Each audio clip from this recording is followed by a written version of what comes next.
Olá, Unesp Notícias desta segunda-feira, 4 de setembro, está no ar. Alunos que experimentam a prática da profissão ainda na universidade. É o projeto Futebol Escola do curso de Educação Física da Unesp em Bauru. Os beneficiados são crianças e adolescentes que, além do contato com o esporte, aprendem valores como disciplina e cooperação. Na entrevista do dia, o coordenador do curso de História da Universidade do Sagrado Coração, Roger Gomes, faz uma análise do cenário de tensão após os testes com bombas e mísseis anunciados pela Coreia do Norte.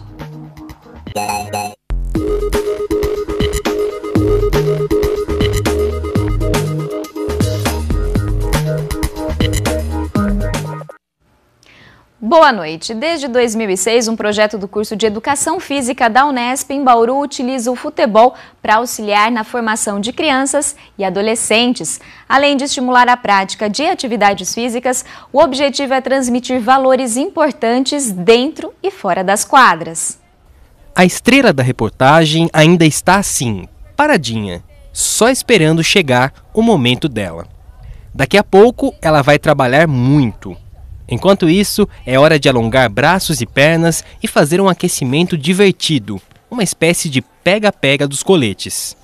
Essa é a rotina de todos os sábados do projeto Futebol Escola, iniciativa da Unesp em Bauru, que ensina o esporte a crianças e adolescentes de 7 a 16 anos. O Cauã é um deles. Há 3 meses participando das aulas, o garoto chega tímido. Devagarinho, ele ganha confiança para controlar a bola. Nem sempre ele consegue atingir o objetivo, só que desistir não é uma opção. Foi tentar de novo e acertar o gol. Boa! A resposta do que ele mais gosta de fazer está na ponta da língua. Jogar bola. O pai de Cauã aponta os benefícios do futebol na vida do filho. Ele era muito paradão, né? Agora ele tá mais ativo, se movimenta mais, anda mais de bicicleta. Tá bem melhor, vixe. O Natan adora os professores do projeto e não perde uma aula. Eu gosto porque aqui é emocionante, todo mundo faz alguma coisa legal, todo mundo, olha, cada um faz a sua parte, cada um se diverte. Eu também me diverti muito hoje. Além de se divertir bastante e fazer amigos, Natan aproveita os treinos para se aperfeiçoar cada vez mais no futebol. Eu sempre quis fazer futebol e eu ainda tenho que aprender muito. Um dia eu sei que eu vou ser um campeão que faz muito gol e defende muito. Mais que ensinar passe, chute e outros fundamentos do futebol, o projeto surgiu em 2006 para oferecer um direcionamento educacional. Ele é baseado nos princípios educacionais de cooperação, principalmente, e também no lazer. Então as crianças vêm aqui, para jogar futebol, aprender o futebol, mas também para fazer amizade, aprender regras do futebol, regras de convivência, Ou seja, a gente formar esse cidadão melhor, 15 alunos do curso de Educação Física são os monitores das atividades e os responsáveis por planejar as aulas. Um laboratório importante para colocar em prática o que aprendem na universidade. É um projeto de extensão e a gente consegue agregar no projeto de extensão o ensino, e a pesquisa também. No caso do ensino, nós temos os monitores que são alunos da Educação Física. Então, além do conteúdo que eles aprendem, por exemplo, na aula de futebol, aqui eles têm condição de aplicar esse conteúdo, vivenciar a prática, passar pelas dificuldades que um professor passa no seu dia a dia, que sem o projeto isso não seria possível apenas na aula formal do curso de Educação Física. Bolsista do projeto há 1 ano, Renan não está aqui somente para ensinar as crianças. É uma relação de amizade.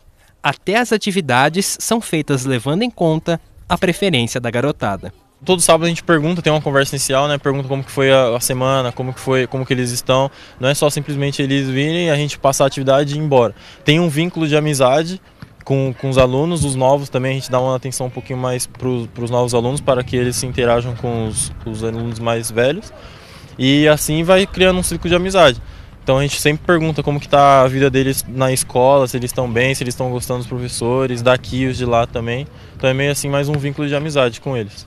Uma bola, algumas lições e um processo de transformação. uma parceria que tem garantido golaços. O projeto Futebol Escola está de portas abertas para meninos e meninas a partir dos 7 anos. A inscrição é gratuita e pode ser feita aos sábados na Praça de Esportes da Unesp, com a presença dos pais.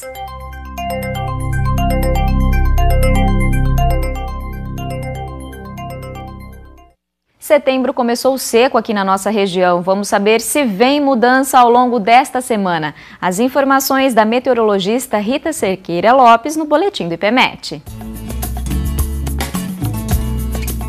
Esta semana nós não temos previsão de mudança significativa nas condições do tempo. Deve ficar tempo estável e sem previsão de chuva para essa semana, porque nós estamos numa situação de bloqueio, onde não permite que as frentes que chegam ao sul do país se desloquem pela nossa região. Então elas são desviadas para o oceano.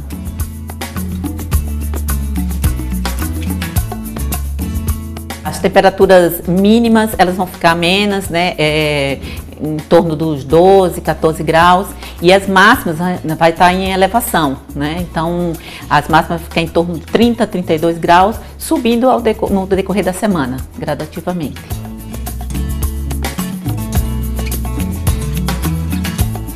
O mês de setembro, como ele é um mês de transição, né, entre a estação seca e a chuvosa, então ele é um mês que varia muito a quantidade de precipitação.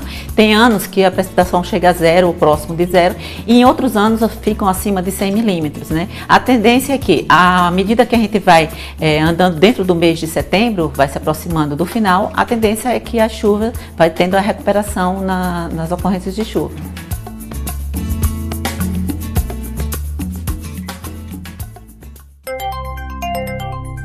Segunda-feira de céu aberto e nenhum registro de chuva no estado de São Paulo. Em Bauru, a previsão é de tempo estável nesta terça-feira e as temperaturas voltam a subir ao longo da tarde. A umidade do ar agora é de 24%. Os ventos sopram fracos a 3 km por hora. Hoje a mínima foi 13 e a máxima chegou aos 28 graus. Amanhã as temperaturas variam entre 14 e 26 graus. A Unesp começou a receber hoje os pedidos de isenção ou redução de 50% do valor da taxa de inscrição do vestibular 2018. O prazo vai até o próximo dia 11 de setembro. Podem pedir isenção os candidatos com renda familiar mensal igual ou inferior a R$ 1.405,50 por pessoa. Já o pedido de redução de 50% do valor é destinado aos candidatos matriculados no ensino médio ou em cursos pré-vestibulares que recebam remuneração mensal inferior a 2 salários mínimos ou estejam desempregados. Nas duas situações, os interessados precisam preencher um formulário no site da VUNESP e enviar os documentos exigidos para comprovar a condição. O resultado das solicitações também será divulgado no site da VUNESP. A Unesp oferece ainda redução de 75% aos cerca de 500 mil alunos matriculados no último ano do ensino médio da rede pública estadual paulista. Para esse caso, o período para cadastramento é o mesmo dos vestibulandos que vão pagar a taxa integral, de 11 de setembro a 9 de outubro. As provas da primeira fase do vestibular 2018 serão realizadas no dia 15 de novembro em 31 cidades paulistas e ainda em Brasília, Campo Grande e Uberlândia. Ao todo serão oferecidas 7.365 vagas em 173 cursos. Depois do intervalo, a gente recebe o coordenador do curso de História da USC, o professor Roger Gomes. Ele vem comentar o cenário de tensão internacional depois dos últimos testes com bombas e mísseis do governo norte-coreano. Então fique ligado que a gente volta já já. A Coreia do Norte fez mais um teste nuclear neste domingo, é o 6º até agora, e afirmou se tratar de uma bomba de hidrogênio para míssil de longo alcance. No último dia 29 de agosto, um míssil de médio alcance já tinha sido lançado pelo exército norte-coreano. Ele sobrevoou a ilha japonesa de Hokkaido antes de cair no mar. Essas ações foram vistas como uma provocação aos japoneses e seus aliados. As manobras são mais um capítulo da relação conturbada e tensa do país asiático e seus inimigos. E para nos ajudar a entender, né, o que está por trás desses acontecimentos, recebemos o coordenador do curso de História da Universidade do Sagrado Coração, professor Roger Gomes. Professor, muito obrigada pela sua presença aqui hoje. Eu que agradeço. Professor, em que medida, né, esses últimos acontecimentos envolvendo a Coreia do Norte, eles são desdobramentos ainda da Guerra Fria? Na medida em que a gente tem um regime ainda no modelo da Guerra Fria, né, o modelo comunista, né, de um comunismo autoritário na Coreia do Norte. Esse momento, por exemplo, lembra bem o 53, quando houve uma tensão muito grande. Parece um momento da Guerra Fria em que as tensões estão no máximo. O dia de hoje é um dia como esse no contexto internacional. Apesar de ser um desdobramento, nós temos questões conjunturais que envolve agora a relação da Coreia com todos os seus vizinhos e os Estados Unidos. De tempos em tempos, né, desde 1994, vem existindo a possibilidade de um confronto armado entre a Coreia do Norte e os Estados Unidos, mas nenhum dos lados foi adiante. Na sua visão, pode ser que este momento esteja prestes a acontecer? Eu acho que estão dados as condições para um conflito, né? Por isso, não é à toa que hoje o Conselho de Segurança da ONU se reuniu e, com certeza, a decisão, o que fazer diante dessa situação que a Coreia gerou hoje, de ontem para hoje, é muito complicado, e eu vejo que ou nós vamos para um embate, e isso vai ser uma tragédia, com certeza, ou a velha diplomacia, as velhas conversações com o regime coreano, não é? Eu penso que o regime liderado pelo Kim Jong-un, né, conseguiu encurralar o governo dos Estados Unidos nesse momento. O senhor fala em condições, né, professor? Que condições seriam essas? De imposição para a Coreia, né? Não, condições até da proximidade de um ataque. O que o senhor considera, né, como condições de um ataque iminente? Veja, ele já fez esses testes. Os Estados Unidos vêm insistentemente tentando intimidar, e o governo não se intimida da Coreia do Norte. O governo do Kim Jong-un, ele não está mais se intimidando com as sanções, as possíveis sanções econômicas, com as ameaças ou mesmo com as advertências dos Estados Unidos.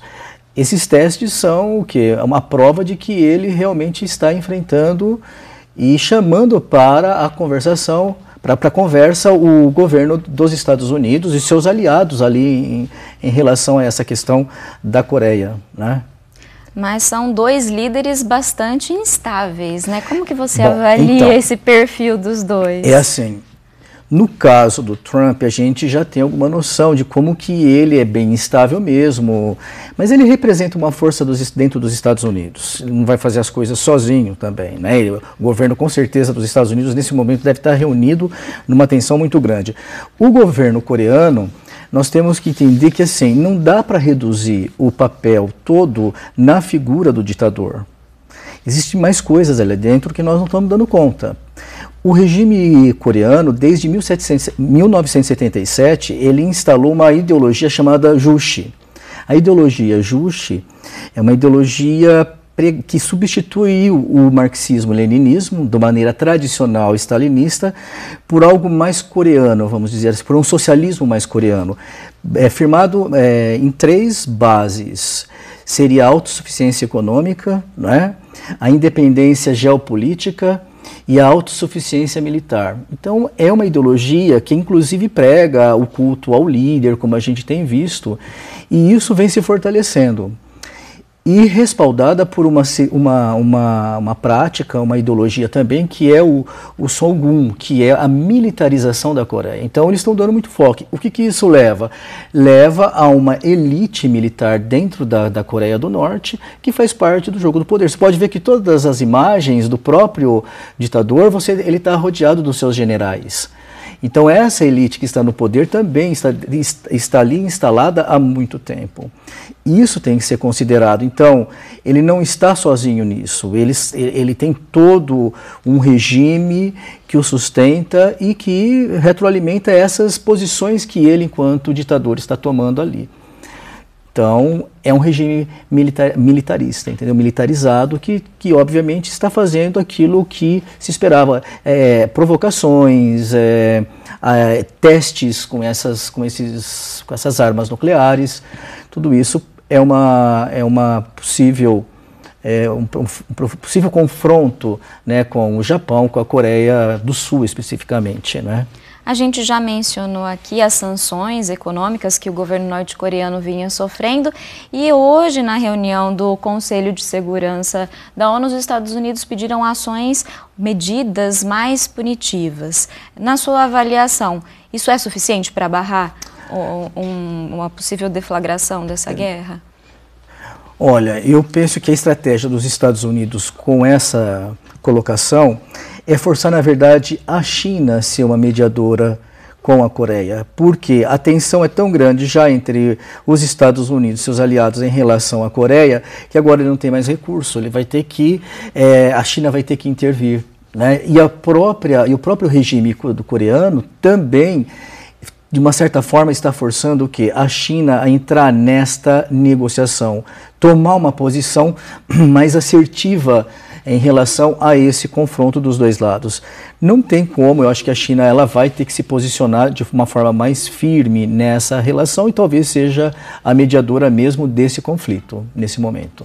Bom, vamos aguardar então, professor, esses desdobramentos e em breve a gente conversa mais sobre esse assunto por aqui. Está bem no calor da hora e acho que vai ter mais desdobramentos para a gente conversar depois. Eu agradeço a sua presença hoje. O Unesp Notícias fica por aqui, mas você pode rever as reportagens desta e de outras edições no site da TV Unesp ou na página no Facebook. Eu espero você amanhã. Tchau!